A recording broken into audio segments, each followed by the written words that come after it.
Everything is racist. Today on Everything is Racist, Oakland's woke district attorney, Pamela Price, is accusing her fellow residents of racism for expressing outrage about the city's crime problem. So if you complain about crime, you're a racist. What's that make the victims of crime? Super racist?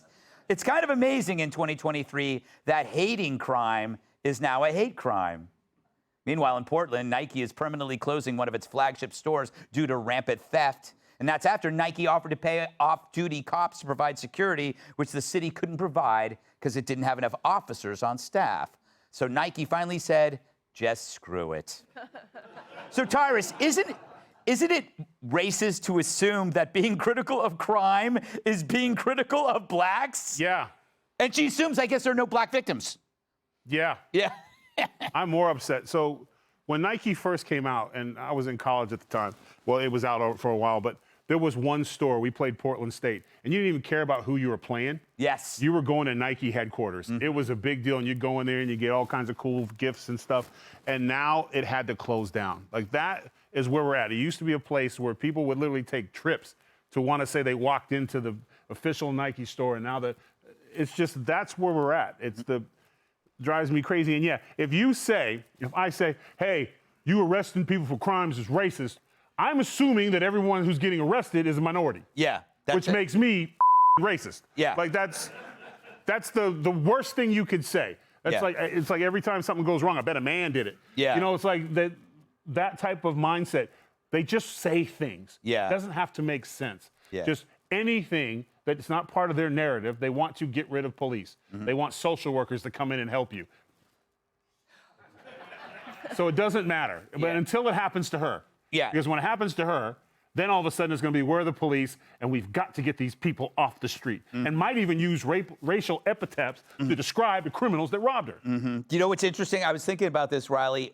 I'm going to predict this, that there will be a time when people say pressing charges. Like, let's say you're the victim and you were mugged.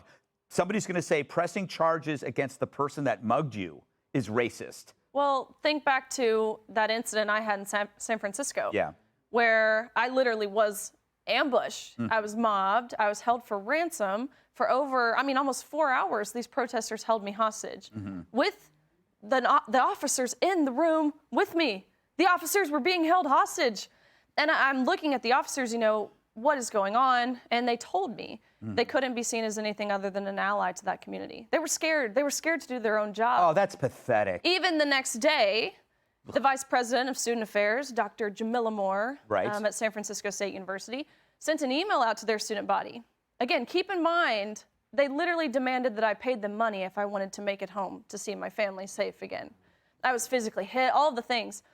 The vice president of student affairs sent an email out to their student body saying, we're so proud, word for word, we're so proud of our brave students. We applaud them for handling Riley Gaines in the manner that they did. So it is happening. It's mind-blowing. That was my first kind of like, oh my gosh. Of course, you hear things, the justice system is messed up, but I was so appalled. And a few weeks ago, I went to Portland, Oregon, and I have never in my life seen a city so run down. The rampant, people looked like zombies. They were bent over. They looked paralyzed, I'm assuming from the drugs. Again, I'm young here. I'm not that exposed. I don't know. Hang on after the show. Yeah.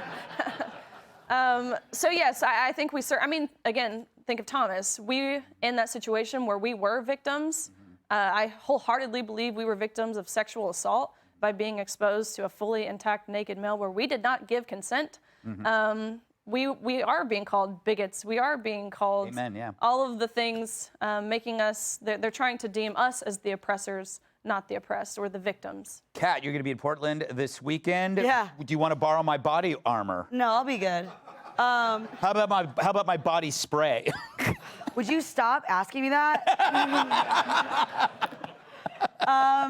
So yeah, Nike, here's the thing. So it turns out that if you want your business to be open, you people have to buy the stuff. You can't just take the stuff. Yes. I don't have an MBA, but I think that a very important part of any business model is that it has to be one. Yeah. Right?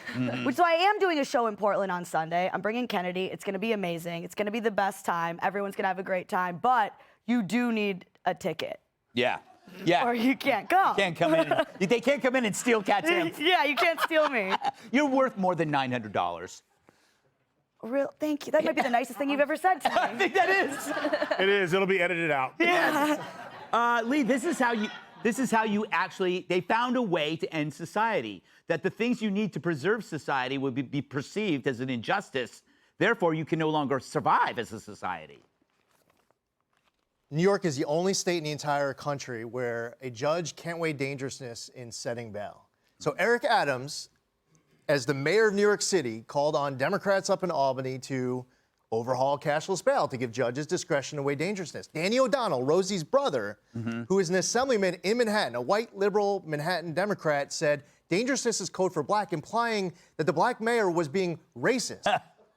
When I was campaigning for governor last year, I was advocating for Alvin Bragg to go. I was criticizing his day one memo where he said he was going to refuse to enforce laws. They said, that makes me a racist. We should overhaul cashless bail. We should fire rogue district attorneys who refuse to enforce the law. You're saying that as a dog whistle because you're racist. No, it's because law-abiding New Yorkers are fed up that the streets are being turned over, that we don't have the backs of our men and women in law enforcement, that we are passing these pro-criminal laws up in Albany. It's on the merit that we care about the future of our community, our city, our state, our country, and we're passionately fighting for it. It has nothing at all to do with the color of the guy's skin. I don't give a crap what color his skin is, what his religion is, whether he's male, female, trans. It doesn't matter. What we care about is keeping people safe. All the left has left is just calling us a racist. Well said, Lee Zeldin.